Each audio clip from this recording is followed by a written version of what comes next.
Now, Indonesian Foreign Minister Marty Natalegawa has assured Singapore that no ill will or malice was intended in the naming of an Indonesian warship after two Marines who bombed MacDonald House in Singapore in 1965, killing 3 Singaporeans. The decision sparked off tensions between the two countries last week, with Singapore ministers calling for greater sensitivity, especially for the families of victims and survivors of the bombing. Speaking in Jakarta today, Dr. Marty said that Indonesia is drawing appropriate lessons from the incident. Most important message that must be underscored and must be understood is that no ill intent is meant behind the naming of these naval vessels. The reality is Indonesia and Singapore enjoys extremely close relations that's really mutually beneficial, marked by complementarity of interests. And the episode of the past 1 week, I think, reminds us that while relations are very strong and very close, we need to constantly nurture this relationship and ensure that there is no unintended complications arises from decisions made from whichever side. The tensions led to Singapore withdrawing an invitation to the Chief of Staff of the Indonesian Navy and some 100 junior officers to the Singapore Air Show this week. When asked if this would affect long-term bilateral relations, the Indonesian Foreign Minister said he did not think so. I don't see this latest development as being going to do long-term damage to the relationship.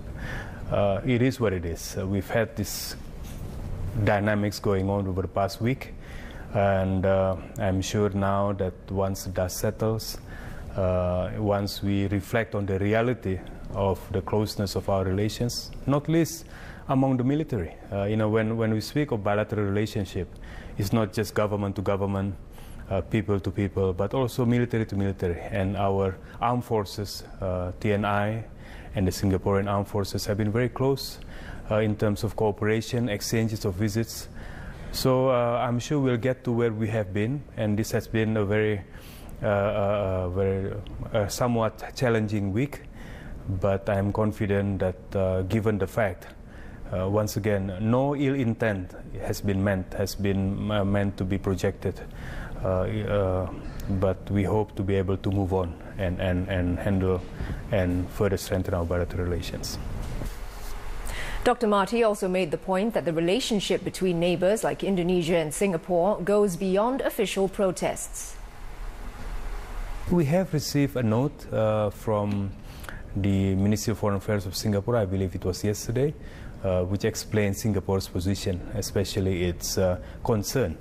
But it simply puts on paper what had been registered verbally and orally as well. It's a standard practice in any conduct of relations among states.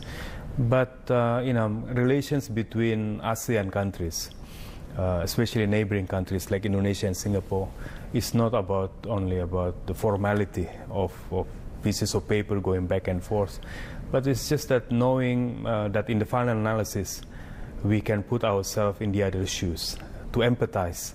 I hope I am putting myself and ourselves in Singapore's shoes, how you are seeing things from your perspective. Hopefully you would also be able to put yourself in our shoes. The fact that this decision was made, perhaps of the naming of the vessels, was, I guess, made under the assumption as if this has been a closed chapter, right, in 1973, and therefore those who had made the decision must have felt that this should not cause any more furore because it's already so closed, and obviously it hasn't. It is creating some new dynamics. So we are drawing the appropriate lessons learned from it in terms of both of us, Indonesia and Singapore, I'm sure, and we will move forward.